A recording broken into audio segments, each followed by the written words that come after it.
కుమార్ రాజా గారు చెప్పండి సార్. ఇప్పుడు ఈ సినిమా అంటే జనరల్గా సమకాలీన రాజకీయ పరిస్థితులు, సమకాలీన సామాజిక స్థితిగతుల మీద ఆధారపడినట్టుగా ఇప్పుడు అది మీ వీడియో చూస్తే అర్థమైంది. ఎందుకంటే అది పర్టికులర్గా రాజశేఖర రెడ్డి గారు పోయినప్పుడు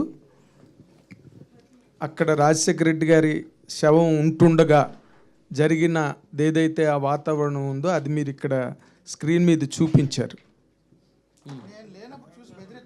కాదు, నేను బెదిరించలేదు. అక్కడ ఉన్నది నేను చూసింది మాట్లాడుతున్నా. కాదు కాదు, ఆయన సీనియర్ జర్నలిస్ట్, ఆయన బాలకుమారుడు కాదు.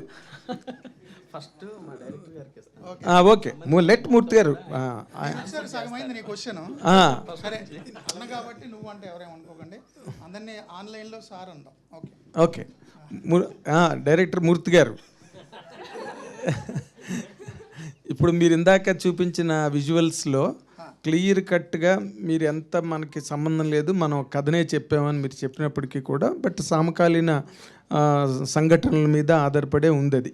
ఎందుకంటే రాజశేఖర రెడ్డి గారు పోయినప్పుడు అక్కడ శవం ఉంటుండగా జగన్ గారిని ముఖ్యమంత్రిని చేయడానికి చేసిన ప్రయత్నాల నేపథ్యంలో షాట్ అది. మీ ఒపీనియన్? నా ఒపీనియన్ కాదు, చరిత్ర. సరే, మీరు సినిమా చూసిన తర్వాత నాకు ఫోన్ చేయండి. బట్ ఆ ఒక్క వస్తా మీ దగ్గరికి. ఆ పర్టికులర్ ఆ షాట్ గురించి మాట్లాడుతున్నా మూర్తి గారు. కాదు, అస్సలు కాదు. మరి ఎలాగా? అది సింబాలిక్. అది నేనేమంటున్నానంటే ఆ సినిమాలో మీరు అనుకున్న సీను లేదు, మీరు రిగ్రెట్స్ ఫీల్ అవుతారు. అంటే ఇది తప్పుగా ఇది ఉండదు సీన్ కాదు అది. కనుక మీరు చూడండి సందర్భం ఎలా ఉంటుందో. ఓకే, బట్ ఆ పర్టికులర్ బిట్ మాత్రం ఎవరికి చిన్న 5 ఏళ్ల బాలుడికి చూపించినప్పటికీ కూడా అది రాజశేఖర రెడ్డి గారు పోయినప్పుడు జరిగిన సంఘటనకి సంబంధించింది అన్నదే ఫీలింగ్ కలుగుతుంది. తర్వాత మీరు రేపు సినిమాలో దానికి సంబంధం లేకపోవచ్చు. అసలు నా సినిమాలో రాజశేఖర రెడ్డి గారి క్యారెక్టర్ లేదు లేదు లేదు. జగన్మోహన్ రెడ్డి గారి క్యారెక్టర్ ఉందా? ఆయన లేకపోతే ఏంది ఎందుకు ఉంటుంది? అది ఆయనది లేకుండా బట్ ఆయన లేకుండా అదే కదా డెడ్ బాడీ దగ్గర ఇలా ఉందని. కాదు సార్, ఆయన లేకుండా ఈయన లేరా ఏంటి? ఆయన లేనప్పుడు ఈయన క్యారెక్టర్ ఎందుకు ఉండకూడదు? సీన్లో చెప్తున్నా. నా సినిమాలో ఓపెన్ చెప్తున్నాను సార్, నా గురించి మీ అందరికీ తెలుసు. నేను నిజంగానే ఆ కథ చేస్తే ఇదే ప్రెస్ మీట్లో కాదు, నేను అనౌన్స్ చేసిన రోజు నా 9 PM షోలో చెప్పేవాడిని, నేను సో కథ మీద సినిమా తీస్తున్నాను. నేను ఎందుకు భయపడాలి? అదే సార్, ఇప్పుడు మీకున్న ఆల్రెడీ అలాంటి బయోపిక్లు అన్నిటికీ కూడా ప్రోపగాండా మూవీలకు బ్రహ్మాండంగా సెన్సార్లు వచ్చినాయి, మనం చూసాం. నేను ఎందుకు భయపడాలి? నేను అదే కనుక ఓన్ చేసుకుంటే మీరు అనుకున్నట్టు ఇంకా అద్భుతమైన వ్యూయర్షిప్ ఎక్స్పెక్ట్ చేయొచ్చు. ఒక వర్గం, ఒక పార్టీ ఓన్ చేసేసుకుంటుంది. నేను ఎందుకు డిజోన్ చేసుకుంటా? సో నేను అలా తీయలేదు సినిమా. అది ఇప్పుడు వరకు మేము 7 గంటలకు ఎప్పుడో షో వేస్తామంటున్నారు కదా, ఆ షో చూసే వరకు మీ మాటలే నమ్మాలి. ఎందుకు నమ్మాలి అంటే షో చూసింది ఇంకా నమ్మాలి. వినాలి. ఎందుకు నమ్మాలో అంటున్నా. మీకున్న ఆ ఇంటెన్స్ జర్నలిస్టిక్ కెరీర్ అలాంటిది. మీరు ఏది చెప్పినా 100% నికార్సుగా చెప్తారని మేము నమ్మడానికి ప్రిపేర్ అయ్యే వచ్చాం ప్రెస్ మీట్కి. బట్ ఆ ఒక్క షాట్ గురించి నేను మాట్లాడాను, మీరు దానికి ఏదో వివరణ ఇచ్చారు. కాదు నాగేంద్ర సార్, ఆ ఒక్క షాట్కి సంబంధించి నేను డీటెయిల్స్ చెప్పేస్తే సినిమాలో సస్పెన్స్ పోద్దుగా నేను చెప్పట్లే. ఓకే, మీరు అనుకున్నది కాదు, ఇంకా అద్భుతమైంది. Okay, sir. అంటే లేట్ అయింది మూర్తి గారు, ఎప్పుడు అవ్వాల్సింది కొంచెం లేట్ అయింది. అంటే ఇది రావటం లేట్ అవటం కూడా పర్ఫెక్ట్ టైమింగ్ చెప్పేసి అనుకుంటున్నారా మీరు ఈ రిలీజ్? మరి అంటే యాక్చువల్గా నేను ఎలక్షన్ల ముందే రిలీజ్ చేయాలని అనుకోలేదు. 25th జనవరిని మా ఫస్ట్ లుక్లోనే డేట్ వేసాం. హీరో గారి బర్త్డే అప్పుడు first look, so July something last year. So first లుక్లోనే జాన్ 25th అని వేసాము. బట్ నాకు కొన్ని ప్రాక్టికల్ ఇబ్బందులు వచ్చాయి. Dates, call sheets. జిషు గారు, సచిన్ కేట్కర్ గారు ఇద్దరు చాలా బిజీ ఆర్టిస్టులు. వాళ్ళిద్దరు కాంబినేషన్స్ నాకు డేట్స్ కుదరలే. అండ్ తిన్ను ఆస్ట్రేలియాలో చదువుకుంది, PR కోసం ఏదో పర్మనెంట్ రెసిడెన్సీ రెన్యువల్ కోసం ఏదో మధ్యలో వెళ్ళాల్సి వచ్చింది. నాకు డేట్స్ కొంచెం ఇష్యూ అయ్యాయి. హీరో గారు కూడా వేరే సినిమా స్టార్ట్ చేశారు. ఆ డేట్స్ వల్ల కొంత ప్రాక్టికల్ ఇష్యూస్, వర్షాలు, వీటి వల్ల డిలే అయింది అంతే. ఈ పర్టికులర్ టైంలో, పీక్ టైంలో ఎలక్షన్ 3 రోజుల ముందు రిలీజ్ చేద్దాం అని థాట్ లేదు నాకు. అంటే రోహిత్ గారు ప్రచారంలో బిజీగా ఉండటం అనేది, అంటే ఈ సినిమా రిలీజ్ ముందు ఆయన లేకపోవటం అనేది, సో దీన్ని ఎలా చూడాలండి మనం? అంటే యాక్చువల్గా సినిమా అనేది హీరో బేస్డ్ అండి. హీరోని చూసి వస్తారు సినిమా. టెక్నీషియన్ సపోర్ట్ కూడా అద్భుతంగా ఉండొచ్చు. బట్ ఆయన ముందే మాకు చెప్పారు, ఆయన షెడ్యూల్, ఆయన ప్రతి ఎన్నికలకి వాళ్ళ పెదనాన్నగారు పార్టీ కోసం ప్రచారం చేస్తారు. ఆయన 9లో చేశారు, 14లో చేశారు, అన్ని చోట్లకి వెళ్ళారు. ముందే చెప్పారు, ఈ షెడ్యూల్లోగా నేను అన్ని రకాల కోఆపరేట్ చేస్తాను, షెడ్యూల్ ప్రచారం చేసుకోవాలి, ముందే ప్రీ అరేంజ్డ్ అది. నేను మధ్యలో కుదిరితే కూడా వస్తాను ఇక్కడ ప్రమోషన్ కోసం అన్నారు, కుదరలేకపోయింది, ఏం చేయలేని పరిస్థితి అంతే. మూర్తి గారు, ఇప్పుడు జస్ట్ 2-3 రోజుల ముందు రిలీజ్ అవ్వటం అనేది సినిమాకి ప్లస్ అనుకుంటున్నారా, మైనస్ అనుకుంటున్నారా? ఎందుకంటే బయట వాతావరణం చూస్తే బేరసాల జరుగుతున్న టైం అని చెప్పేసి అందరూ డిస్కస్ చేసుకుంటున్నారు. అంటే ఒక రకంగా చెప్తే జనరల్ సినీ గోయర్స్ ఆ బేరసారాలు పంపకాలతో పని లేని వాళ్ళు అండి. జనరల్ సినీ గోయర్స్ వస్తే సినిమాకి అద్భుతంగా ఉంటుంది. బట్ మీ అందరి దయ వల్ల ఏవో నాగేంద్ర అన్నలాగా అనేక డౌట్లు క్రియేట్ చేయడం వల్ల అది పొలిటికల్ యాంగిల్ అనిపిస్తే వాళ్ళు పంపకాల్లో ఉంటే నష్టం అవ్వచ్చు. బట్ సినిమా రిలీజ్ అయిందో చూద్దాం. ఓకే, మీ సినిమాలో హీరో ఉన్నాడంటే విలన్ అనే వాళ్ళు కంపల్సరీ ఉంటారు. విలన్గా ఏం చూపిస్తున్నారు, ఏ పరిస్థితులు చూపిస్తున్నారు? వ్యక్తులనా, పరిస్థితులనా? విలన్ ఎవరు దీంట్లో? నా సినిమాలో హీరో కూడా వెళ్ళనవచ్చు కదా. ఓకే, చెప్పలేం. ఓకే, సినిమా చూసి మీరు చెప్పాలి ఏమవుతుందని. ఓకే. ప్రస్తుతం ఉన్న సినారియో ఏమనిపిస్తుంది? మీరు ఆ పరిస్థితులపైన, సమకాలిక రాజకీయాలపైన చేశారని సినిమా అని చెప్తున్నారు కదా, ప్రస్తుతం బయట నడుస్తున్న సిచ్యువేషన్ చూస్తే మీ కామెంట్ ఏంటి? నా పొలిటికల్ కామెంట్స్ అన్నీ నేను నా షోలో చెప్తా. అది సినిమాకి మళ్ళీ out of context cut and paste వాడితే సినిమా దెబ్బతింటుంది. వీళ్ళిద్దరు సురేంద్రనాథ్ గారు. అందుకని నేను నా professional take, as a professional political journalist, నా టేక్ ఎవ్రీ నైట్ 9 PM చెప్తూనే ఉంటా. ఈ పర్టికులర్ ఎపిసోడ్ చెప్తే వీళ్ళు ఎఫెక్ట్ అవుతారు కాబట్టి నేను చెప్పట్లా. అంటే ముందే ఎవరికన్నా కొన్ని వర్గాలకి ఏమన్నా చూపించడం జరిగిందండి సినిమాని, పర్టికులర్ ఎవరికన్నా చూపించి వాళ్ళ డెసిషన్స్ డైరెక్ట్? ఫస్ట్ జర్నలిస్టులకే చూపిస్తున్నా ఈరోజు. నిన్న చంద్రబాబు గారికి ట్రైలర్ చూపించారు కదా, మీకు వీడియో ఒకటి బయటకు వచ్చింది. అది చూసిన తర్వాత ఆయన రియాక్షన్ ఏంటి? మీతో మాట్లాడింది ఏంటి? మైక్లో మాట్లాడింది మేము అందరూ చూసాము, ఆఫ్ ద రికార్డ్ ఏమని చెప్పారు మీకు? అసలు మీ వల్లే ఆయన నన్ను అడిగారు. నేను మామూలు పొలిటికల్ ఇంటర్వ్యూకి వెళ్ళా. యాక్చువల్ నేను రేవంత్ రెడ్డి గారిది కూడా చేయాలి, నా ఫ్లైట్ మిస్ అవ్వడం వల్ల నేను చేయలేకపోయా. తెలంగాణ సీఎం గారిని కూడా చేయాలి. అండ్ ఇంటర్వ్యూకి వెళ్తే నాకు ఫండింగ్ ఇవ్వడం ఏంటి అన్నారు. సో మీరందరూ చేశారు కదా వైరల్, నేనే బాబు గారికి ఫండింగ్ ఇస్తానని. ఆ టాపిక్ వచ్చినప్పుడు సినిమా ఇది అని చెప్తే ఆయన ట్రైలర్ చూపించాను. చాలా బాగా తీసావు అన్నారు. ప్రొఫెషనల్గా తీసావు, చాలా బాగా తీసావు, ఫస్ట్ టైం అయినా అన్నారు. అండ్ ఆయన దాని గురించి విషెస్ చెప్తూ కూడా మీరందరూ టీడీపీకి ఓటు వేయండి అని అనలేదు. మీరు గమనిస్తే, మీరు ఓటు అయితే వేయండి, నచ్చిన వాళ్ళు ఎంచుకోండి, ఎవరు మంచి చేస్తారో చూడండి అని అన్నారు. నా సినిమా కాంటెక్స్ట్ ఏంటో ఆయన క్లియర్గా అర్థమైంది. ఒక పార్టీ అధ్యక్షుడు, మాజీ ముఖ్యమంత్రి అయ్యిండు కూడా మీరు టీడీపీకి ఓటు వేయండి సినిమా చూసిన అనలా. నేను ప్రొఫెషనల్గా తీశాను, నన్ను అప్రిషియేట్ చేశారు. ఆయన కూడా ప్రొఫెషనల్గా విష్ చేశారు. ఓకే, ఫస్ట్ డే సెట్లో యాక్షన్ కట్ చెప్పినప్పుడు మీ రియాక్షన్ ఏంటి? సెట్ మొత్తం రియాక్షన్ ఏంటి? యా, అంటే నేను చిన్ను చెప్పిన, నేను ప్లేబ్యాక్ అనే ఒక సినిమా యాక్ట్ చేశాను. శివకుమార్ గారు క్లోజ్ ఫ్రెండ్, అలా అన్నగారు హరిప్రసాద్ గారు డైరెక్షను. నన్ను యాక్ట్ చేయమన్నప్పుడే నేను కాదని చెప్పా. బట్ నాకు ముందు నుంచి సినిమా మీద ఇంట్రెస్ట్, నాటకాలు అవి తెలుసు కాబట్టి సరే నన్ను కన్విన్స్ చేశారు. మన జర్నలిస్ట్ మిత్రుడు టీఎన్ఆర్ ద్వారా ఆయన అప్రోచ్ అయ్యారు. సినిమా యాక్ట్ చేశాను. ఫస్ట్ డే ఫస్ట్ రోజు సెట్లో కూడా ఇలాంటి ఫీలింగ్, ఇలాంటి ఎక్స్ప్రెషన్స్ అందరూ ఎక్స్పెక్ట్ చేస్తారని నాకు తెలుసు. నేను 30 ఏళ్ళుగా కెమెరా ముందే ఉన్నా. అది చిన్న కెమెరా అయి ఉండొచ్చు, పెద్ద కెమెరా అయి ఉండొచ్చు. సో నేను యాక్ట్ చేయాలి అనే ఫీలింగ్ నాకు ఎప్పుడూ లేదు. నేను బిహేవ్ చేస్తా, డైరెక్టర్గా కూడా బిహేవ్ చేశా. నాకు పెద్ద ఎక్సైట్మెంట్, యాంగ్జైటీ అట్లా ఏం అనిపించలేదు. బట్ ఫస్ట్ షాట్ తీయగానే ఎంటైర్ క్రూ, లైట్ ఆఫీసర్స్ నుంచి అందరూ కూడా క్లాప్స్ కొట్టారు. సో వాళ్ళ ఫీడ్బ్యాక్ని బట్టి అయితే నేను పర్లేదు బాగా చేశాను అనుకున్నా. మూర్తి గారు, మీరు అంటే 30 ఏళ్ళ నుండి ఉన్నారన్నారు పాత్రికలు. మేము కూడా చాలామంది ఇందులో కొంతమంది 30 ఏళ్ళ నుండి ఉన్నాము. 40 ఏళ్ళు అన్న. అదే అందుకనే. అయితే ఒకప్పుడు పాత్రికేయ వృత్తి అంటే గౌరవం, సమాజంలో ఉండే కరప్షను దాన్ని ఎత్తి చూపడం. ఇప్పుడు చూస్తూ ఉంటే పాత్రికేయులు అంటే పార్టీ ప్రతినిధుల్లాగా మాట్లాడడము, చెయ్యడము, రాయడం అన్నీ చేస్తున్నారు. ఈ పాత్రికేయుడు ఎప్పుడు వాడు, మీ కామెంట్ ఏంటి? ఇప్పుడు పాత్రికేయులు అంటే పార్టీ ప్రతినిధులుగా మారిపోయారు. ఈ పాత్రికేయుడు ఈరోజు వాడే ఇండిపెండెంట్ జర్నలిస్ట్, అత్యంత నీతి నిజాయితీతో కూడిన జర్నలిస్ట్ అనేవాడు సొసైటీ మీద కన్సర్న్తో ఉద్యోగం చేస్తాడు. మీరందరూ తెలుసు జర్నలిస్టులే. మీ భార్య బిడ్డల్ని, ఇంట్లో వాళ్ళని అడగండి. మీరు చాలా ఫంక్షన్లు కూడా మిస్ అవుతారు మీ వృత్తి కోసం. తల్లిదండ్రులు హాస్పిటల్లో ఉన్నారన్నా కానీ ఈ అసైన్మెంట్ అయిన తర్వాత వెళ్తానని అంత కన్సర్న్తో ఉండిపోతారు వృత్తి మీద. సో అలాంటి ఆనెస్ట్ జర్నలిస్ట్ సొసైటీ కోసం ఇవాళ చేస్తే రేపటికి 2 ఏళ్ళు బతకడానికి రాలేదుగా, దాని సంగతి తేల్చేద్దాం. అది నా హీరో. అంటే ఇప్పుడు పార్టీ ప్రతినిధులుగా మారుతున్న పాత్రికేయుల మీద మీ కామెంట్ ఏంటి? సార్, ఇప్పుడు జర్నలిస్ట్ అనేవాడు ఫస్ట్ నుంచి ఇప్పటి వరకు అన్ని దశల్లో, అన్ని ఏజుల్లో, అన్ని కాలాల్లో మంచి చెడు ఉన్నట్టే, అన్ని రంగాల్లో మంచి చెడు ఉన్నట్టే జర్నలిజం కూడా ఉంటుంది. 100% ప్యూర్గా ఏ ఫీల్డ్ ఉండదు. బట్ పర్సంటేజ్లు మీకు స్వాతంత్రం వచ్చేటప్పుడు పెద్ద పెద్ద ఫ్రీడమ్ ఫైటర్లు అందరూ జర్నలిస్టులు, లాయర్లే, సొసైటీ మీద కన్సర్న్తో ఉన్నోళ్ళే, పబ్లిక్ లైఫ్లో ఉన్నోళ్ళే. మీరు మహాత్మా గాంధీ, జవహర్లాల్ నెహ్రూ అందరూ కూడా పాత్రికేయులు, లాయర్లే. సో ఆ ఇన్ఫ్లుయెన్స్ ఎక్కువ ఉండేది కాబట్టి 50-60s వరకు కూడా ఎక్కువ శాతం జర్నలిస్టులు సొసైటీ మీద కన్సర్న్తో ఉండేవారు.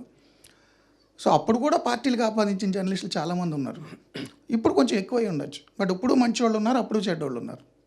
అంటే మీరు ఒక ఛానల్లో పనిచేయడం వల్ల ఆ ఛానల్ ఓ పార్టీకి లేదా సపోర్ట్ చేయడం వల్ల మీ సినిమా కూడా ఆ పార్టీకి అనుగుణంగా తీశారని, ఆ హీరో కూడా ఆ పార్టీకి సంబంధించిన వ్యక్తే కాబట్టి అలా అనుకోవడానికి ఏమైనా వీలుందా బయట ప్రేక్షకులు? కాదు, ప్రేక్షకులు ఎవరెవరు ఇన్ని లక్షల మందిలో ఎవరెవరు ఏమనుకుంటారని మనం చెప్పలేం.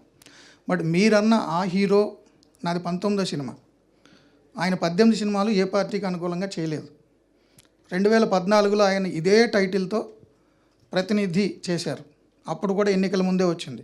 అప్పుడు కూడా పొలిటికల్ థ్రిల్లరే. అప్పుడు ముఖ్యమంత్రిని కిడ్నాప్ చేసిన సినిమా, సొసైటీ మీద ఇష్యూస్ మాట్లాడిన సినిమా. అప్పుడు ముఖ్యమంత్రి చాలా మంచివాడు ఆ సినిమాలో. అంటే అప్పటి కాంగ్రెస్ ముఖ్యమంత్రిని ఆయన హీరోగా పోర్ట్రే చేసినట్ట? ఆయన తెలుగుదేశం వాళ్ళ పెదనాన్న అయ్యుండి కాదు కదా. ప్రొఫెషనల్ ఆర్టిస్ట్, నేను ప్రొఫెషనల్ డైరెక్టర్ని ఈ సినిమా ద్వారా. సో మీరన్నట్టు ఏ ఛానల్ ఏ పార్టీకి సపోర్ట్ చేస్తుంది అనేది కొంతమంది అనుకునే ఒపీనియన్. బట్ నేను పనిచేసిన ఛానల్ వైసీపీ ఛానల్ అని అప్పట్లో అనేవారు.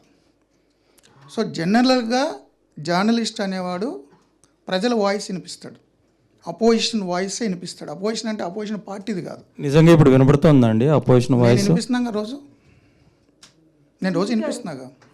నేను 14-19లో కూడా అపోజిషన్ వాయిస్ వినిపించా. అప్పుడు కేంద్ర మంత్రిగా ఉన్న మహా టీవీలో పనిచేస్తూ ఎప్పుడు రిజైన్ చేస్తారు మీరు రాష్ట్రం కోసం అని ఆ కేంద్ర మంత్రిని అడిగిన వాయిస్ నాది. మీరు గూగుల్, యూట్యూబ్కి వెళ్ళి చెక్ చేయొచ్చు. సార్ మూర్తి గారు ఇక్కడ సార్ ట్రైలర్లో Q&A అంటే వెంకటే అడుగయ్యా. పవర్ చేతుల్లో ఉంటే కేసులన్నీ కోర్టులో ఉంటాయి అంటున్నారు. నిజంగా అంటే ఆ పవర్ అనేది కోర్టులు అంత డామినేట్ చేస్తున్నాయి అంటారా? కోర్టును డ్యామేజ్ చేయడం కాదు, ఆ పర్టికులర్ క్యారెక్టర్ డైలాగ్ అది. దానికి ముందు వెనుక జస్టిఫికేషన్ ఉంటుంది. మీరు అది రోజు ఈడింటికి చూడండి తెలుస్తుంది. ప్రతినిధి 2 అంటే ఒక జర్నలిస్ట్ అని చెప్తున్నారు కదా, ఈ జర్నలిస్టు ఏం చెప్తున్నాడు సార్? అంటే ఇప్పుడున్న సొసైటీకి ఏం చెప్తున్నాడు, పొలిటికల్గా ఏం చెప్తున్నాడు అని? ఏం లేదు, పొలిటికల్గా ఏం చెప్తానంటే పొలిటికల్ లీడర్స్ మీ జీవితాలకి నాయకులు కాదు. మీ జీవితాలకి, ఈ దేశానికి, ఈ రాష్ట్రానికి, డెమోక్రసీకి మీరే నాయకులు. మీకు సేవ చేయడానికే వాళ్ళు ఉన్నారు. వాళ్ళు దైవాంశ సంభూతుల్లాగా వాళ్ళు ఇంత పడేస్తే తినేసి ఆహా అనుకోకండి. మీరే వాళ్ళకి ఇన్ని ఓట్లు పడేయాలి. సో మీ సేవకులే తప్ప వాళ్ళు మీ నాయకులు, మీ దేవుళ్ళు కాదని చెప్తాడు. అంటే ఓటు గురించి చెప్తున్నారా? అండర్ కరెంట్గా ఉంటుంది. అండర్ కరెంట్ అంటే చాలా కాదు, ప్రజలే పాలకులు. ఇందులో నిజమైన పాలకులుగా మీరు భావిస్తున్న సేవకులు. కాకపోతే ఏంటంటే చాలామంది కూడా ఇప్పుడున్నటువంటి పరిస్థితి చూస్తుంటే ఓటు వేయడానికి ఇంట్రెస్ట్ చూపించడం ప్రతిరోజు ఇప్పుడు జరిగినట్టు ఇప్పుడు 3 times జరిగినాయి. ప్రాబ్లం ఎందుకు జరుగుతుంది ఇలాంటిది? అంటే ఆ వస్తున్నటువంటి ఎవరైతే పోటీ చేస్తున్నారో ఏ పార్టీ అయినా సరే, అధికారం ప్రతిపక్షం అని ఏదైనా సరే, అంటే వాళ్ళు ఎక్స్పెక్ట్ చేసినటువంటి ఆ క్యాండిడేట్లు పోటీ చేయట్లేదనే కదా ఇక్కడ. నా సినిమా కరెక్ట్గా ఇదే అంశాన్ని ప్రస్తావిస్తుంది, ఆన్సర్ కూడా చెప్తుంది. అవునా? Yeah, okay. దినేష్ రాజు గారు, దినేష్ తేజ్. లేడీస్ ఒక్కరు కూడా అడగలేదు పాపం. Hello sir, here Babita from big TV. Sir యాక్చువల్గా 14 నుంచి 19 వరకు చూసుకుంటే రోహిత్ గారు నియర్లీ 4 to 9 మూవీస్ వరకు చేశారు. తర్వాత 19 నుంచి ఇప్పటి వరకు చూసుకుంటే సినిమాలు లేవైనవి. అంటే పాండమిక్ వచ్చినా కూడా సినిమాలు చేసి ఓటీటీ ద్వారా కానీ నార్మల్గా ఇప్పుడు రిలీజ్ చేస్తున్న వాళ్ళు కూడా ఉన్నారు. కానీ నారా రోహిత్వి సినిమాలు ఇప్పటి వరకు రాలేదు. ఈ టైంలో ఎలక్షన్ మూమెంట్స్లో ఈ మూవీ రిలీజ్ అవ్వడాన్ని జనాలు తీసుకునే విధానాన్ని ఎట్లా చూస్తారు మీరు? వాళ్ళకి మీరు ఏం చెప్పాలనుకుంటున్నారు? 2014 ముందు కూడా ఆయన చాలా సినిమాలు చేశారు. 19 వరకు చేయలే, 18 వరకే చేశారు. 18-17 వరకే చేశారు. 19 వరకు కూడా చేయలే, 18-17 వరకు చేశారు. ఆ చేసిన సినిమాలు కూడా చాలా కాలం ముందే స్టార్ట్ అయినాయి. ఆ తర్వాత వన్ ఇయర్ గ్యాప్ తీసుకుందాం అనుకున్నారు ఆయన. 1-2 years ఆయనే చెప్పారు చాలా ఇంటర్వ్యూల్లో, నేను చేసిన సినిమాల్లో కొన్ని స్క్రిప్ట్ నాకు నచ్చలేదు, అందుకని నేను ఆగానని. స్టార్ట్ చేద్దాం అనుకున్నారు, అనుకోకుండా పాండమిక్ వచ్చింది, అంతే. మూర్తి గారు. దినేష్ రాజు, దినేష్ తేజ్. యా, అండి హాయ్ అండి. అండ్ మీరు కథ వినకుండా కూడా ఒక సినిమా మీద ఫ్యాషన్తో కానీ డైరెక్టర్ మీద నమ్మకంతో కానీ ఒప్పుకున్నాను అన్నారు. Yeah. సో మీరు ట్రైలర్ వరకు చూస్తే ట్రైలర్లో ఒక యువ నాయకుడు, పొలిటికల్ నాయకుడు రిఫ్లెక్ట్ చేసినట్టుంది. ఇది ఒక రాష్ట్రంలో కొంతమందికి ఏదన్నా అనిపించవచ్చా ఆ కథ? అంటే ఏ విధంగా అండి? పొలిటికల్ లీడరు, యువ నాయకుడు. యువ అంటే రోల్ అలాంటిదే కాబట్టి సో అలాగే కనిపించుండవచ్చు. అంటే కొంచెం యంగ్ లీడర్ లాగా, సో అలానే కనిపిస్తాను కదా మించిన అంటే సినిమా రిలీజ్ అయిన తర్వాత మీకు ఏమన్నా కొంచెం రావచ్చా వాళ్ళ దగ్గర నుంచి, అలాంటి ఏమన్నా ఎక్స్పెక్ట్ చేస్తున్నారా? ఏం లేదా? ఏంటండి పొలిటికల్గా వాళ్ళు అన్వయించుకుంటే, మీ క్యారెక్టర్ని వాళ్ళు అన్వయించుకుంటే, ఇప్పుడు వరకు మాకు తెలియదు. మీరు అంటుంది ఎవరైనా నా క్యారెక్టర్లో ఊహించుకోండి, అది మంచిదే కదండి. ఎవరైనా ఊహించుకోవచ్చు. కొంచెం వాళ్ళ లీడర్ కూడా యంగ్ అండ్ చార్మింగ్గా ఉన్నారంటే వాళ్ళు కూడా హ్యాపీ ఫీల్ అవుతారు కదా. యా యా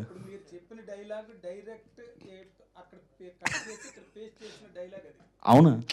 మూర్తి గారు నాకు చెప్పలేదండి.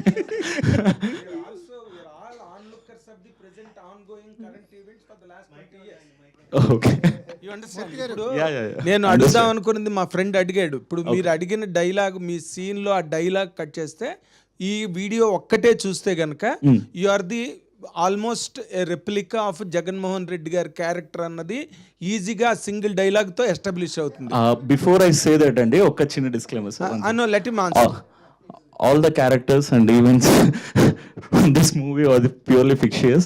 No, any resemblance to the living or dead is purely coincidental. I can give the disclaimer అండి. ఎందుకంటే సినిమా అనేది ఫిక్షన్ థింగ్ కదండి. సో ఒక ఫిక్షన్లో ఒక క్యారెక్టర్ని ఆయన అలా రాసుకున్నారు. సో దాన్ని అలా రిప్లికేట్ చేశాను. అంటే బేసిక్గా మీరు మాటలు అంటున్నారు కదా, ఒకటే మాటని డిఫరెంట్ అర్థాలుగా వచ్చేటట్టుగా మాట్లాడవచ్చు ఒక మన సిచ్యువేషన్స్ బట్టి. సో సార్ ఇందాక చెప్పినట్టు కూడా ఆ పర్టికులర్ సీన్కి ముందు ఒక వేరే కథ ఉంది, తర్వాత వేరే కథ ఉంది. అంటే ట్రైలర్ కదా, మీకు అందుకు అలా అనిపిస్తుండొచ్చు. ట్రైలర్ అంటే just to give that hype, అంటే సినిమా మీద ఒక ఇంట్రెస్ట్ క్రియేట్ చేయడానికి. మీరు చెప్పిందంతా చాలా చక్కగా ఉంది, మీరు వివరణ చాలా పర్ఫెక్ట్గా ప్రొటెక్టివ్గా చెప్తున్నారు. కానీ ఇది రిలీజ్ ముందు, ఇది ఎలక్షన్ డేట్కి కరెక్ట్గా, పోలింగ్ డేట్కి ముందు కరెక్ట్గా 3 days ముందు వెళ్తుంది ఫిల్మ్. 100% మిమ్మల్ని జగన్మోహన్ రెడ్డి గారి క్యారెక్టర్తో మాత్రమే ఐడెంటిఫై చేసుకుంటారు. అఫ్ కోర్స్ రేపే రిలీజ్ మీకు వచ్చే ప్రమాదం లేదు. మీరు మరీ చెప్తుంటే నాకు కూడా డౌట్ వస్తుంది. నాగేంద్ర అన్న, ప్లీజ్. మీరు నన్ను ఇంటర్వ్యూ అడిగినప్పుడు కాంట్రడిక్షన్ ఉంది. ఆ సీన్లో మీరు చెప్పినటువంటి జగన్మోహన్ రెడ్డి గారి క్యారెక్టరే రెప్లికా అయితే, ఆ సినిమాలో డైలాగ్ జగన్మోహన్ రెడ్డి గారు హీరో, తండ్రి చనిపోయి ఇంకా 10 గంటలు కూడా అవ్వలేదు, ఈ రాజకీయాలు మొదలెట్టారా, ఉందా మీకేమైనా అసలు తిట్టాడు. సో జగన్మోహన్ రెడ్డి గారు హీరో నా క్యారెక్టర్ ప్రకారం, మీ దృష్టిలో అయితే. నా దృష్టి సొసైటీలో మీరు అన్నారు చూడు, ఆ డైలాగ్ అక్కడ కట్ చేశారని. సొసైటీలో జర్నలిజంలో రాజశేఖర రెడ్డి గారు చనిపోయినప్పుడు జగన్మోహన్ రెడ్డి గారు సంతకాలు పెట్టి ఇచ్చారనే ఫీలింగ్ వెళ్ళింది జనంలో. కానీ ఈ సినిమాలో మీరు అనుకుంటున్న క్యారెక్టర్ తిడుతుంది రాజకీయాలు వద్దని. సో మీరు చెప్పిందే క్వశ్చన్ అయితే నా సినిమాలో జగన్ గారు హీరో ఉండాలి. కాదు, మొట్టమొదటి మొహం మీద చెప్పడానికి ఒక మాట, వెనకాతలు చెప్పడానికి ఒక మాట, 2 మాటలు ఉంటాయి. అలా లేదు. ఆ మొహం మీద చెప్పడానికి మాట వాడుకున్న మాట కావచ్చు కదా అది. నిజంగా మీరు చెప్పిన టైంలో అలాగా రికార్డ్ కాలేదు, రిపోర్ట్ కాలేదు, చెప్పండి. 100% అలా రిపోర్ట్ అవ్వలే కాదు. బట్ ఇది మార్చి డైలాగు మళ్ళీ నెక్స్ట్ సీన్ ఇంకోటి ఉండొచ్చు కదా. మళ్ళీ మార్చడం ఎందుకంటున్నా మూర్తి గారు? అయితే మీరు కాదని చెప్తున్నారు కదా, అయితే అట్లా పోలికలు అనిపిస్తున్నాయి. ఆయన ఎందుకు తీసుకున్నారు? మేమంతా ట్రైలర్ చూసినప్పుడు, ఫస్ట్ లుక్ చూసినప్పుడు అతనిలో మేము జగన్నే చూశారు కదా. నాకు చాలామంది మెసేజ్లు పంపారు, ఒక సన్నివేశంలో కేటీఆర్లా కనిపించాడని. అవును, కేటీఆర్ బీఆర్ఎస్ లీడర్లే నాతో మాట్లాడారు, అన్న మా అన్నని ఏమైనా పెట్టావా అని. కొంతమంది అయితే రేవంత్ రెడ్డి గారి దగ్గర క్లోజ్గా ఉండేవాళ్ళు, అన్న రేవంతా అని కూడా అడిగారు. అంటే ఈ 2 తెలుగు రాష్ట్రాల్లో యంగ్ పొలిటీషియన్లు ఎవరున్నారో వాళ్ళ ఫ్యాన్స్ ఓన్ చేసుకుంటున్నారు దినేష్ని. అదే నేను చెప్తున్నా, దినేష్కి అదృష్టం, ఒకవేళ వాళ్ళు కనుక ప్రొడ్యూస్ చేస్తే మన వాళ్ళే తీసుకుంటారు. అసలు మూవీ అంటే మీరు చెప్పిన తర్వాత ఒక డౌట్ వస్తుంది, ఈ మూవీ ఏపీ రాజకీయాలకు సంబంధించిందా, తెలంగాణ రాజకీయాలకు సంబంధించిందా? ఈ మూవీ భారత రాజకీయాలకు సంబంధించింది. మూర్తి గారు, డైరెక్టర్ మూర్తి గారు ఒక క్వశ్చన్ అండి. సార్, ట్రైలర్లో చూస్తే దేశ రక్షణకి సైనికుడు ఎంత అవసరమో, ఫుడ్ పెట్టడానికి రైతు అంత అవసరమే, అలాగే సమాజానికి జర్నలిస్ట్ కూడా అవసరం అన్నారు. నేను ఒక రిపోర్ట్ చూస్తే 2014లో India rank world wide press ఫ్రీడంలో ఇండియా ర్యాంక్ 130 ఉండేది. ఇప్పుడు 2024 చూస్తే 159కి వెళ్ళింది. ఇండిపెండెంట్ జర్నలిజం అనేది చాలా తగ్గిపోయింది. కానీ మీకు హ్యాట్సాప్ చెప్పచ్చు, ఒక జర్నలిస్ట్ని హీరోగా చేశారు. కానీ ఈ 10 సంవత్సరాల్లో ర్యాంకులు తగ్గిపోవడానికి, ఇండిపెండెంట్ జర్నలిస్టులు తగ్గడానికి మీరు అనుకున్నది ఊహించారు? Thank you. నిజంగానే నేను జర్నలిజం ఒక ఉద్యోగంగా, ఉపాధిగా నేను భావించలేదు. ఒక ప్యాషన్, ఒక వృత్తిగా భావించా. నాకు జర్నలిజం అంటే పిచ్చి.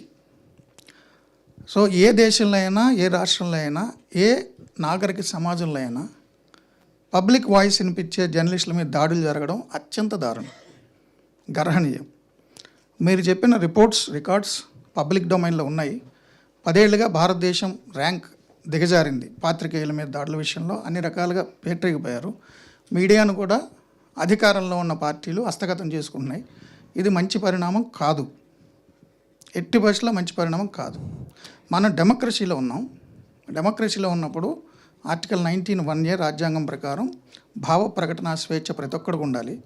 భావ ప్రకటన స్వేచ్ఛ ఆధారంగానే పాత్రికేయం నడుస్తుంది.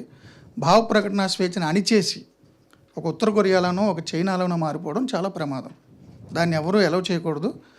అయినా కూడా ఎక్కడో పెద్ద పెద్ద నగరాల్లోనే కాదు, పల్లెల్లో కూడా గ్రామీణ విలేకరులు ఆనెస్ట్గా రిపోర్ట్ చేస్తూ ఇసుక సిండికేట్లో, ఇసుక మాఫియాలో, ఎర్రచందనం మాఫియాలో ఎక్కడ పడితే అక్కడ రిపోర్ట్ చేస్తూ ఆ ట్రాక్టర్ల కింద, లారీ టైర్ల కింద తొక్కించబడి చనిపోతున్నారు. యాక్సిడెంట్గా రిపోర్ట్ అవుతున్నాయి. ఇది చాలా బాధాకరం. మూర్తి గారు, ఈ సినిమాకి కథ అందిద్దాం అనుకునే థాట్తో ఈ జర్నీ స్టార్ట్ అయిందని తెలిసింది. డైరెక్టర్గా టర్న్ అవడానికి ఎవరు సపోర్ట్ చేశారు? అంటే కొత్త పొజిషన్లోకి వెళ్ళేటప్పుడు ఒక సపోర్ట్ సిస్టమ్ అనేది ఉండాలి.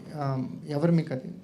అంటే యాక్చువల్లీ నేను కథే రాసుకున్నా, కథే చెప్పా ప్రొడ్యూసర్లకైనా హీరోకైనా. చెప్పిన విధానం బాగుంది, మీరే డైరెక్ట్ చేయండి అని ఇద్దరు ప్రొడ్యూసర్లు అన్నారు, హీరో గారు అన్నారు. బట్ నాకు కొంచెం టైం కావాలని అడిగా. నేను ఏదైనా చేయాలంటే నా మీద నాకు నమ్మకం ఉండాలి, నేను కొంత రీసెర్చ్ చేయాలి. నేను ఎక్కడ ఎవరి దగ్గర ఏడీగా కూడా పనిచేయలేదు.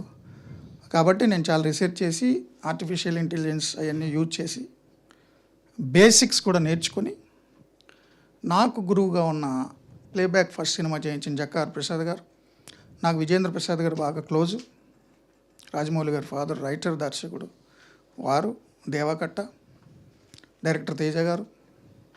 సో వీళ్ళందరితో మాట్లాడి, రాఘవేంద్ర గారు అందరితో మాట్లాడి అన్ని వీడియోలు చూసి నాకు నమ్మకం వచ్చిన తర్వాత ఈ ప్రొడ్యూసర్స్ ఇద్దరికి, కుమారరాజా ఆంజనేయులు గారికి ఓకే చెప్పా, హీరో గారికి కూడా ఓకే చెప్పా.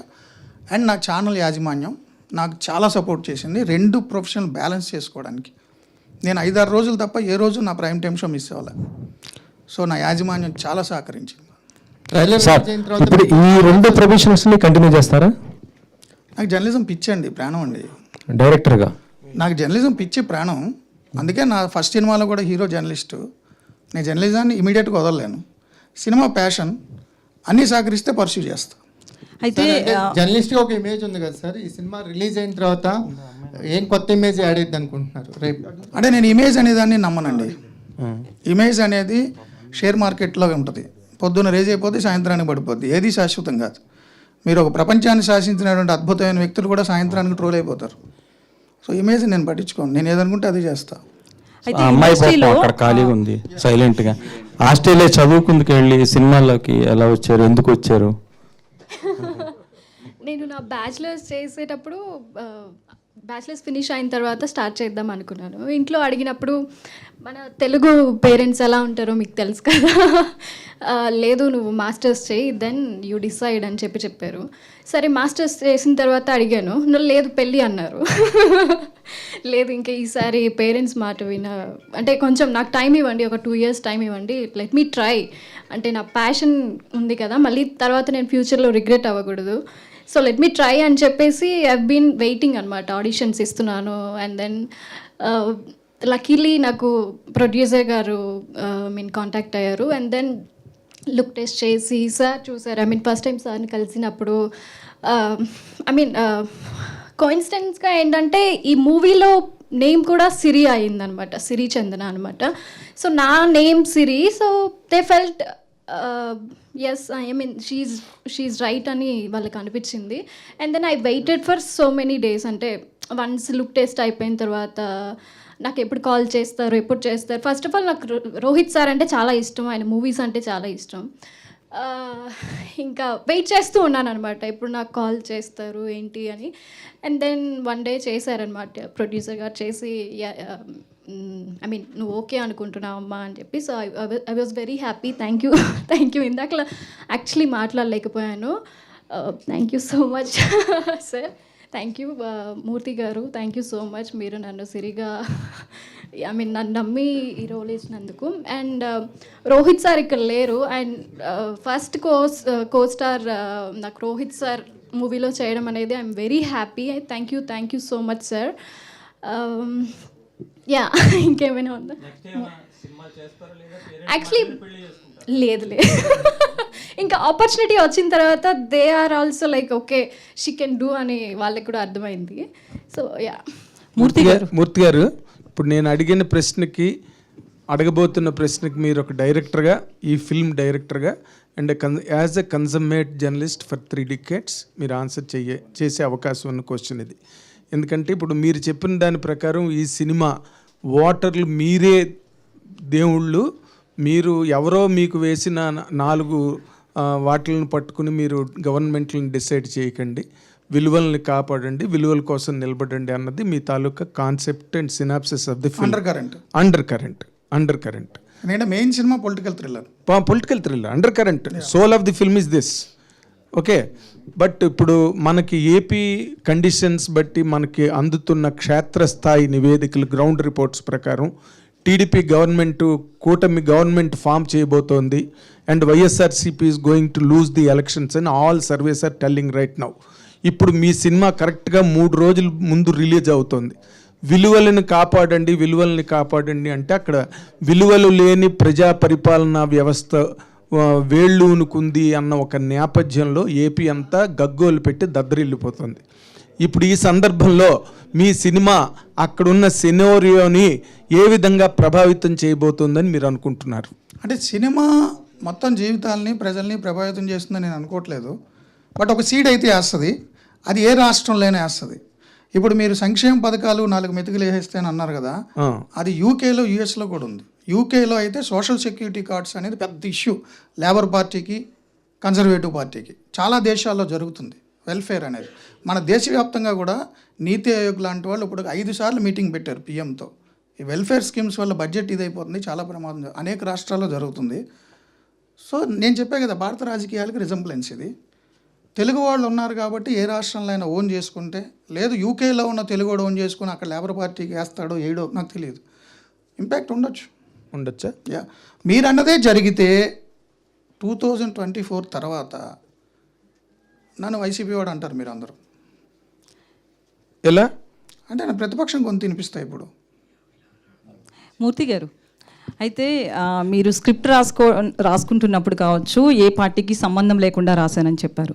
సో అంటే ఇంతమంది ఇండస్ట్రీలో హీరోలు ఉన్నారు, స్టార్ హీరోస్ ఉన్నారు, చాలామంది పొలిటికల్ బ్యాక్డ్రాప్ మూవీస్ చేసిన వాళ్ళు కూడా ఉన్నారు. అయితే నారా రోహిత్ని ఎందుకు సెలెక్ట్ చేసుకున్నారు? మీరు రాస్తున్నప్పుడే అతను ఊహించుకున్నారా? నారా రోహిత్ గారు ప్రతినిధి సినిమాలో జర్నలిస్ట్, ప్రతినిధి సినిమా జర్నలిస్ట్, కామన్ మ్యాన్ అని లాస్ట్లో కోట శ్రీనివాసరావు ఇప్పుడైనా చెప్పబోయా నీ పేరు, నీలాంటి ఆనెస్ట్ జర్నలిస్ట్ నా రాష్ట్రంలో పౌరుడిగా ఉండడం నా అదృష్టం, ఇప్పుడైనా నీ పేరు చెప్పబోయా అంటాడు. కామన్ మ్యాన్ అని వెళ్ళిపోతాడు. సో ఆయన జర్నలిస్ట్. నేను సినిమా చాలాసార్లు చూసా ప్రతినిధి. అండ్ హీరో గారిని సెలెక్ట్ చేసుకోవడానికి కారణం మీరు అనుకున్నవేం కాదు, ఆయన వాయిస్. అనుకుంటున్నారు మీరు అందరూ అడిగారుగా, ఇందాక ఎవరో అడిగారు రోహిత్ గారు, మూర్తి గారు అని, అందుకని చెప్తున్నా. నేను 30 ఏళ్ళుగా ఉన్నాను ఇలాంటి పొజిషన్లో, అంత తొందర దొరకను. Okay, right. ఆయన వాయిస్ నాకు ఇష్టం, ఆయన వాయిస్ కల్చర్ ఇష్టం నాకు. జర్నలిస్ట్ వాయిస్ బాగోవాలి. ఆయన అంతకుముందు చేసిన సినిమాలో ఈ జర్నలిస్ట్, అందుకని ఆయన సెలెక్ట్ చేసుకున్నా. నెక్స్ట్ సినిమాలో కూడా ఆయన సెలెక్ట్ చేసుకుంటాను గ్యారంటీ లేదు కదా. సో అయితే ఉదయ్ భాను గారు చాలా డేస్ తర్వాత స్క్రీన్ మీద కనిపిస్తున్నారు. ఆమెకి ఎలాంటి రోల్ ఇచ్చారు? ట్రైలర్లో కూడా మాకు పెద్దగా కనిపించలేదు. చాలా అద్భుతమైన రోల్ అండి ఉదయ్ భాను గారిది. నిజంగా మీరందరూ కూడా ఆమె పర్ఫార్మెన్స్ చూసి స్టన్ అవుతారు. 1-2 సీన్లో చాలా ఎమోషన్ ఫీల్ అవుతారు. జర్నలిజాన్ని బతికించడం కోసం అన్నీ వదిలేసి నడిచొచ్చిన ఒక వ్యక్తి ఉదయ్ భాను గారు. అలాగే సెన్సార్ దగ్గర కూడా కొన్ని ఇష్యూస్ వచ్చినట్లు తెలిసింది. కాకపోతే మీరు పార్టీలకు సంబంధం లేదు, ఎలాంటి రియల్ వ్యక్తులకు కూడా సంబంధం లేదు అంటారు, కానీ సెన్సార్ దగ్గర ఎందుకు ఇష్యూ వచ్చింది? Last time Ram Gopal Varma cinema దగ్గర కావచ్చు చాలా ఇష్యూస్ వచ్చాయి.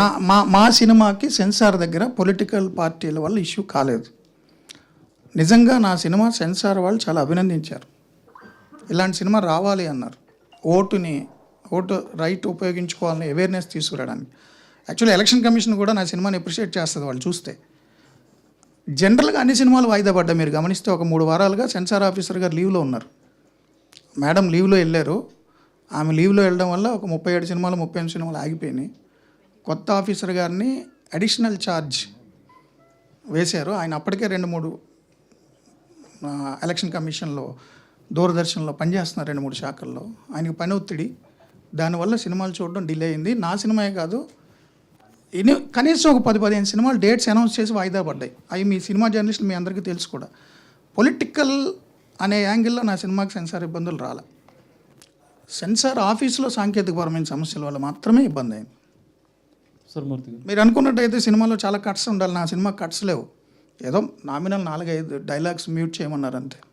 సార్ ఇందులో నారా రోహిత్ డ్యూయల్ రోలా లేక ఆయనే ఓల్డ్ మ్యాన్ గెటప్ వేసుకుని చేస్తారు? మంచి సస్పెన్స్ అన్న, మంచి సస్పెన్స్ థ్రిల్లర్. నేను స్పాయిలర్ కాలేను.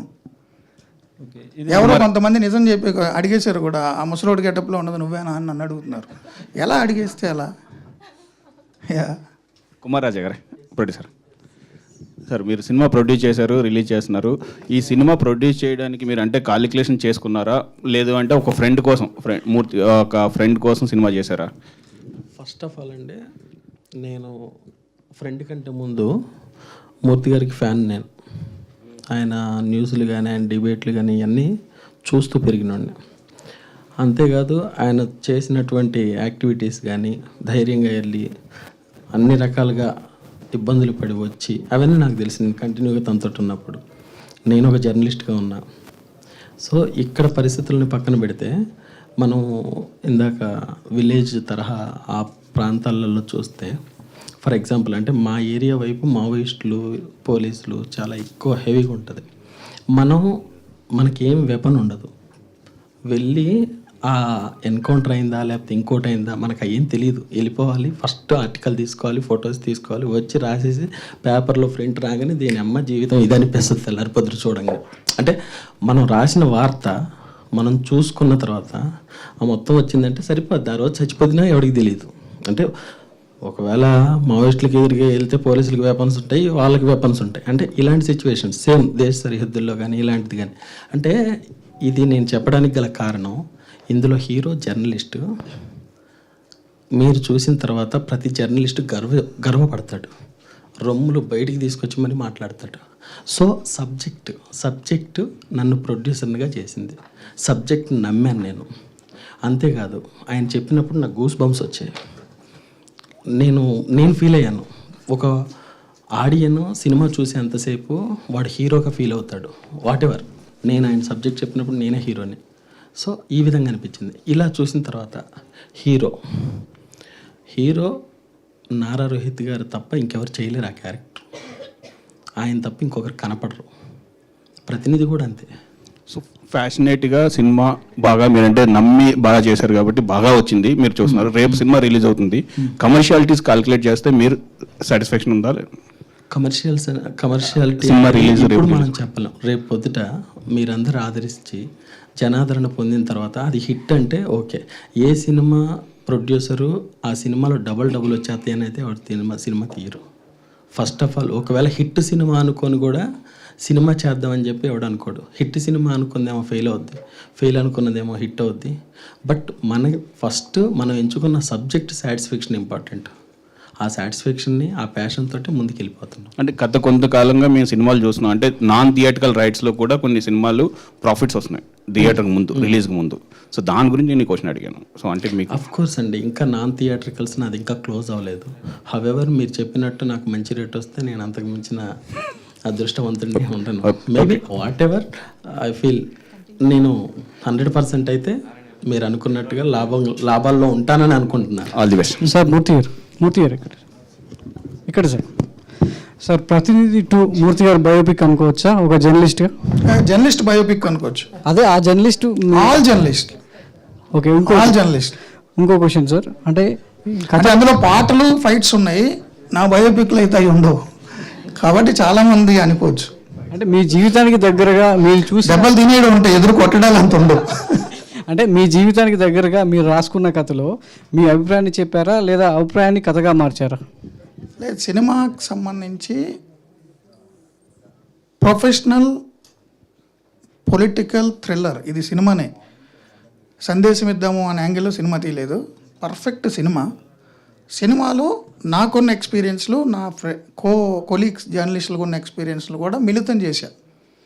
యా, దీని ద్వారా అంటే ఇందులో ఇంకో ప్రస్తావన కూడా తీసుకొచ్చారు, ఓటింగ్ దాని మీద ఒక అవేర్నెస్ క్రియేట్ చేసేలా. సో ఒక ప్రజాస్వామ్య దేశంలో ఓటర్ ఏ విధంగా ఉంటే వచ్చే పాలన కావచ్చు, వచ్చే పాలకులు ఏ విధంగా ఉండాలనేది మీరు ఈ సినిమా ద్వారా ఒక చిన్న అంశంగా అండర్ కరెంట్గా చెప్పాలనుకుంటున్నారు. ఓటు వేయని వాడు దేశం విడిచిపోవాలి లేదంటే చచ్చిపోవాలి అనే ఒక వాడు కూడా చెప్పడం జరిగింది. అది అంత బలవంతంగా చెప్పడానికి ఇప్పుడున్నటువంటి పరిస్థితుల్లో రేపు మాపు అందరూ కూడా తమ ఓటు హక్కును వినియోగించుకోబోతున్నారు. ఓటు వేయని వాడు దేశం విడిచి వెళ్ళిపోవాలా చచ్చిపోవాలా? అంటే మనం డెమోక్రసీలో ఉన్నాం సార్. 1952 జనరల్ ఎలక్షన్స్ నుంచి ఇప్పటి వరకు కూడా యావరేజ్ని తీసుకుంటే అన్ని ఎలక్షన్లు కలిపి ఒక చోట 90 అవ్వచ్చు, ఒక చోట 40 అవ్వచ్చు. యావరేజ్ని తీసుకుంటే 60% మించి ఓటు జరగలేదు. మరి ఆ 40 మంది ఏం చేస్తున్నట్టు? డెమోక్రసీలో ప్రజలే నిర్ణేతలు, వాడే ఓటు వేయాలి. ఇప్పుడు మీకు నచ్చినా నచ్చకపోయినా పొలిటికల్ సిస్టంలోనే మనం ఉంటాం. మీరు పుట్టింది, మీ అమ్మ నాన్న మీరు పుడితే మీ జనన ధృవీకరణ పత్రం మీ జీవితాంతం మీరు చచ్చే వరకు దాన్ని మొయ్యాలి. అంటే నువ్వు పుడితే నీ పుట్టినట్టు సర్టిఫికెట్ కూడా పొలిటికల్ సిస్టమ్ గవర్నమెంటే ఇవ్వాలి. నీ డేట్ ఆఫ్ బర్త్ని అదే డిసైడ్ చేస్తుంది. నువ్వు ఎప్పుడు జాయిన్ అవ్వాలి, 18 ఇయర్స్కి ఓటు వస్తుందా రాదా, నీకు 40 ఏళ్ళ వరకు ఉద్యోగం ఉంటుందా, 58 ఏళ్ళకి రిటైర్ అవుతావా, అన్నిటినీ డిసైడ్ చేసేది డేట్ ఆఫ్ బర్త్ సర్టిఫికెటే. అది మీ అమ్మ నాన్న రాయరు, పొలిటికల్ సిస్టమ్ ఇవ్వాలి. అంటే పొలిటికల్ సిస్టమ్ ద్వారా ఎంచుకున్న ప్రభుత్వం ఇవ్వాలి.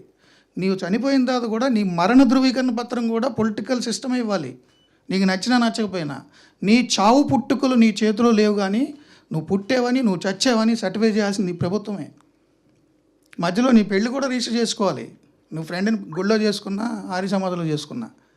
అంటే ఈ ప్రభుత్వాలే నీ చావు పుట్టుకల్ని, నీ పెళ్ళిళ్ళని, నీ ఇంట్లో బతుకుల్ని, నీ పిల్లల పుట్టుకల్ని, నీ పిల్లల చదువుల్ని, వాడు తెలుగు మీడియంలో చదవాలా, ఇంగ్లీష్ మీడియంలో చదవాలా, నువ్వు వెళ్ళే రోడ్డుని, నువ్వు వెళ్ళే ట్రాఫిక్ని, నువ్వు హెల్మెట్ పెట్టుకోవాలా, సీట్ బెల్ట్ పెట్టుకోవాలా, పొల్యూషన్ లెవెల్స్ ఏంది, నువ్వు వెళ్తే మందు ఎంతకు దొరకాలి, డ్రంక్ అండ్ డ్రైవ్ చేస్తే ఎంత ఫీజు కట్టాలి, నీవు ఏ ఉద్యోగం చేయాలి, నీకు ఇష్టం ఉన్నా లేకపోయినా నువ్వు ఏ దేశ భూభాగంలో పుట్టావో అక్కడి నుంచి చచ్చే వరకు, చచ్చిన తర్వాత కూడా నీ కొడుకు కూడా నీ మరణ ధృవీకరణ పత్రం ఉంటేనే వాడికి ఇన్సూరెన్స్ వస్తుంది.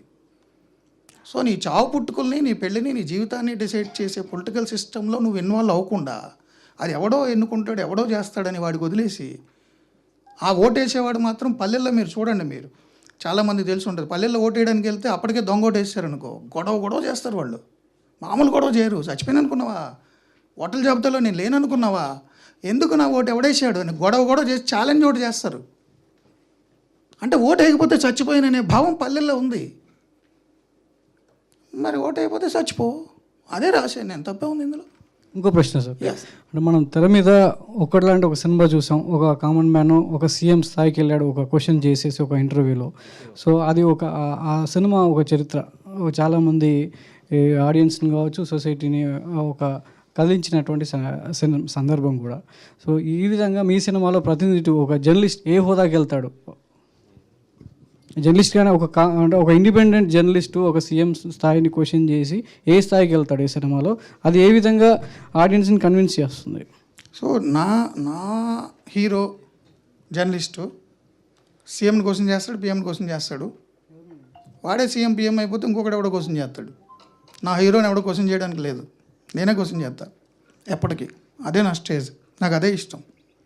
సరే, ఇది ఇంటర్నేషనల్ కాన్సెప్ట్ కదా, దీన్ని పాన్ ఇండియా లెవెల్లో ఎందుకు తీసుకురాలేదు? అంటే మీరు ఫస్ట్ టైం డైరెక్ట్ చేస్తున్నారు, ఎందుకు లేని తెలుగులో అనుకున్నారా ఏంటి? పాన్ ఇండియా లెవెల్ అని కాదు, మా ప్రొడ్యూసర్స్తో మాట్లాడినప్పుడు, హీరో గారితో మాట్లాడినప్పుడు మేము అనుకున్న కథను బట్టి ఈ యాంగిల్లోనే కథ ఇద్దాం అనుకున్నాం. మూర్తి గారు మరో ప్రశ్న. సతీష్ ఆగయ్యా. ఎవరు పులి అడుగు. మూర్తి గారు అడుగులే. హీరో క్యారెక్టర్ మీ క్యారెక్టర్ చేస్తుంది, దాని మీద మీ కామెంట్ ఏంటి? నా సినిమాలో నా క్యారెక్టరైజేషన్లో సత్యనారాయణ కూడా ఉన్నాడేమో. నీ కామెంట్ ఏంటి? సినిమా చూసిందో చెప్పు. మూర్తి గారు సత్యనారాయణ నా కొలీగ్. అదే మూర్తి గారు, నేను అప్పాదిని. ఇందాక మీరు ఓటింగ్ దాని గురించి చాలా ఎక్సలెంట్గా చెప్పారు, హ్యాట్స్ ఆఫ్. అయితే నా ప్రశ్న కుమార్ రాజా గారికి. కుమార్ రాజా గారు, మీరు ఒక స్ట్రింగర్గా కెరీర్ స్టార్ట్ చేశారని చెప్పి మూర్తి గారు చెప్పారు. ఒక స్ట్రింగర్గా కెరీర్ స్టార్ట్ చేసిన ఒక యంగ్ జర్నలిస్ట్ ఒక నిర్మాత స్థాయికి ఎదగడం అనేది ఎలా సాధ్యమైంది? అంటే కోట్లు వెచ్చించి ఒక సినిమా నిర్మించే స్థాయికి ఎలా ఎదగలిగాడు? అంటే నా స్ట్రింగర్గా తర్వాత నేను హీరోగా కూడా సినిమాలు చేశాను. అది మీ స్థాయి అంటే మీ దగ్గర దాకా రాలేదేమో నాకు. ఇందులో ఉన్నటువంటి పాత్రికేయ మిత్రులందరూ నేను హీరోగా చేసిన సినిమాలకు కూడా వచ్చారు. సో నేను ప్యాషన్ మీద వచ్చాను. నా ఫండింగ్ ఏంటనేది నా పర్సనల్. సో సినిమా చేయాలనుకున్నాను. ఒకవేళ మూర్తి గారు ఆ టైంకి నాకు అంటే ఆ టైంలో కలవకపోయి ఉంటే వేరే ఒకరితో చేసేవాడిని. ఈ సినిమా నేను అంటే ప్రతినిధి వల్ల నేను ప్రొడ్యూసర్ అవ్వలేదు. నేను ప్రొడ్యూసర్ అయిన తర్వాత ప్రతినిధి వచ్చింది.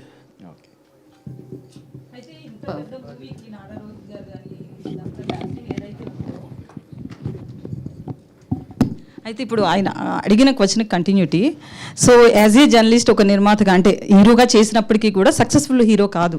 సో మీరు అనుకున్నంత పైసలు రావు ఇప్పుడు ఈ ఇండస్ట్రీ నుంచి మీరున్న స్థాయికి. సో ఈ మూవీకి యాజ్ ఏ ప్రొడ్యూసర్ అయ్యే ముందు ఎవరి నుంచి అన్న పార్టీల నుంచి కావచ్చు, ఎక్కడి నుంచి అన్న ఫండింగ్ వచ్చిందా? ఇందాక మీరు మాట్లాడుతూ కూడా ఫండింగ్ అనేది పర్సనల్ అనేసారు. చిన్న మాట. దీనికి ముందు హీరో గారు డైరెక్టర్ గారు ఇద్దరు కలిసి ఒక ఇంటర్వ్యూలో కూర్చున్నప్పుడు ఒక క్వశ్చన్ వేశారు. ఏమంటే మీకు ఫండింగ్ సిబిఎన్ గారి దగ్గర నుంచి వచ్చింది అని చెప్పి ఒక టాక్ వచ్చింది.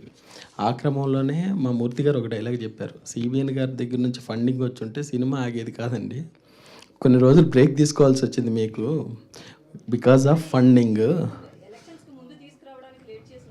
అఫ్ కోర్స్ మీరు ఏ విధంగా అనుకున్నా అలా అనుకోవచ్చు, ఎందుకంటే మీ ఆలోచన మీది. బట్ థింగ్ మీకు కనపడుతుంది, మేము పడే కష్టం ఏం జరిగింది ఏంటనేది సినిమా వాళ్ళందరికీ తెలుసు. అంటే మనం ఇక్కడ ఏం జరుగుద్దంటే సినిమాల్లో మిగతా ప్రపంచం గురించి నాకు తెలియదు, కానీ సినిమాలో ఏం జరిగినా సినిమా మొత్తానికి తెలుస్తుంది. అందులో జర్నలిస్టులకు ముందు తెలుస్తుంది. ఆ క్రమంలోనే ఇది బేసిక్గా జరుపుకొచ్చింది. మీరు అన్నట్టుగా మేము ఫండింగు ఇది పక్కన పెడితే ప్రొడక్షన్ కాస్ట్ కొంచెం ఎక్కువే, దానికి కావాల్సినంత మేము చెమ్మ చేసి ఇంకొంచెం అవుతుంది అనిపించినప్పుడు బయట వాళ్ళ దగ్గరికి వెళ్ళి తీసుకోవడం జరిగింది.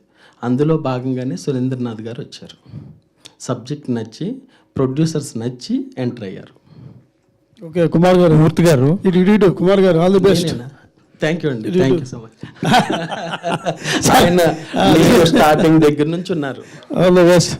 సరే ఒకసారి మూర్తి గారు, క్యాప్షన్లో ఎగ్నిస్ట్ ఆల్ అవార్డ్స్ అన్నారు. ఏంటి అసమానతలు లెక్కలేనని ఉన్నాయి కదా, ఏ అసమానతలు మీరు ఉద్దేశించి క్యాప్షన్ పెట్టారు? అంటే ప్రతినిధి 1 క్యాప్షన్ సార్ అది. ఎగైన్ అన్నారు కదా, 2014లో వచ్చిన ప్రతినిధి 1 క్యాప్షన్ అది. నేను ఎగైన్ అని యాడ్ చేశాను అంతే. ఎగైన్ అగైనిస్ట్ ఆల్ అవార్డ్స్ అని యాడ్ చేశాను. సీక్వెల్ వస్తుందా, మళ్ళీ 3rd వస్తుందా? చూద్దాం మీ స్పందన బట్టి. అంటే 1లో చెప్పలే, 2 చెప్పలే. అదే మీ సినిమా చూసిన స్పందన బట్టి చూద్దాం. అయితే ఇందులో అజయ్ ఘోష్ క్యారెక్టర్లు ఇంటర్వ్యూ చేస్తా, దేశం రాష్ట్రం అప్పు ఎంత అంటే ఆయన తడబడతాడు. అవును సార్. ఆయన అజయ్ ఘోష్ క్యారెక్టర్ సీఎం ఏంటి, అది హోదా ఏంటి అయింది? ఆయన ఆర్థిక మంత్రి, అందుకని ఆర్థిక మంత్రి అయి ఉండి అప్పులు చెప్పలేడు. అయితే ఆ తర్వాత పవర్ఫుల్ అంటే యాక్చువల్గా కీ రోల్ అయినటువంటి పాత్ర, కీ రోల్ అయినటువంటి హీరో గారు అప్పులకి ఎవడ బాధ్యుడు అనేది ఏమైనా అడుగుతారు అక్కడ? అడుగుతారు సార్. అది చాలా హైలైట్ సీను. దాని నాకు అర్థమైంది. ఆ సీన్లో దాని కంటిన్యూటీ హీరో అడుగుతాడా? Okay, anyhow all the best. Thank you sir. Murthy garu, అంటే ప్రతినిధి 1లో అనుకుంటా 500 ఏదో బ్యాన్ చేయమని అంటారు. అందులోనే కదా బిచ్చగాడు అది. ఆ 2 ఆ తర్వాత చాలా వైరల్ అయ్యాయి. యాక్చువల్ గవర్నమెంట్ జరిగిన తర్వాత 2 వైరల్ అయ్యాయి. ఈ సినిమాలో కూడా అట్లాంటివి ఏమైనా ఉంటాయా కమింగ్ డేస్లో వైరల్ అవ్వడానికి ఏమైనా అట్లాంటివి? ఓటేస్తారండి ఈ సినిమా చూసి కొంతమంది ఓటేస్తారు ఈ సినిమా. ఇంత సరే, మా వర్గ ప్రతినిధిగా, మా జర్నలిస్టుల వర్గ ప్రతినిధిగా మీరు చేస్తున్న ఈ ప్రతినిధి 2 చాలా గొప్ప విజయాన్ని సాధించాలని మా అందరి తరఫున నేను Thank you so much. కోరుతున్నాను. All the very best team. Thank you and we take మీరు మీ కుటుంబ సభ్యులను కూడా తీసుకురండి ఈవినింగ్ సినిమాకి, అర్థం చేసుకుంటారు మీ ఫ్యామిలీ ఇప్పుడు మెంబర్స్ ఏదో ఒక వచ్చిన ఏం చేసినా. కాదు సార్, ఒక పేపర్ కొంటే 10 మంది చదువుతారు అన్నట్టుగా ఒక జర్నలిస్ట్ చూస్తే 100 మంది చూసినట్టు. అందరికీ వదిలేచింది నుంచి అడిగిన ఇద్దరికే చెప్తాడు, అడిగిన వాళ్ళకి అడిగిన వాళ్ళకి. అని చెప్పి మీకేం పర్లేదు, you're safe in our hands. Thank you. Thank you so much. ఏపీలో ఫ్రీగానా? ఏపీలో అదే కుమార్ రాజా ఆంజనేయులు గారు డెసిషన్ తీసుకుంటారు. అంటే నాకు ఆ డైనమిక్స్ తెలియవు, సార్. ఓటేసిన వాళ్ళకి మీ సినిమా ఫ్రీగా చూపిస్తారా లేదా చెప్పండి ముందు. ఏదది? ఓటేసిన వాళ్ళు వేలు చూపిస్తే మీ సినిమా చూపిస్తారా? కొన్ని చోట్ల ఇలాంటి షోస్ అరేంజ్ చేస్తున్నారు. ఖచ్చితంగా ఓటేసిన తర్వాత నా సినిమా చూసే ఓటేయడానికి వెళ్తారు. నాది 10 ఓటు 13 కాబట్టి. అయితే ఈ మూవీ చిరంజీవి గారికి ఈ మూవీ చిరంజీవి గారికి పవన్ కళ్యాణ్ గారికి వేసి చూపించే అవకాశం ఉంది, చంద్రబాబు గారికి కావచ్చు అనే టాక్ వచ్చింది. నిజంగా వేస్తున్నారా స్పెషల్ షో? వాళ్ళు టైం ఉండి వాళ్ళు చూసే అవకాశం ఉంటే ఖచ్చితంగా వేస్తాం, ట్రై చేస్తాం. మరి వైసీపీ ఎవరికైనా చూపిస్తున్నారా? నేను ట్రై చేస్తా. వైసీపీ వాళ్ళు ఎవరు వచ్చినా చూస్తా. వాళ్ళు అంటే వాళ్ళ ఇంట్లో క్యూబ్లో కూడా వేస్తా. ఏమంటే ఎవరైనా చూడొచ్చు. మే 10th ఎలాగో సినిమా ప్రేక్షకుల వరకు వెళ్ళిపోతుంది. అందరూ చూడాల్సిన సినిమా. అందరూ చూడాల్సిన cinema. Correct. Thank you so much media for your questions. And May 10th ప్రతినిధి 2 వచ్చేస్తుంది, చూసి బిగ్గెస్ట్ సక్సెస్ ఇస్తారని కోరుకుంటున్నా. Today's event by UV media. This is Geetha Bhagat signing off. Thank you.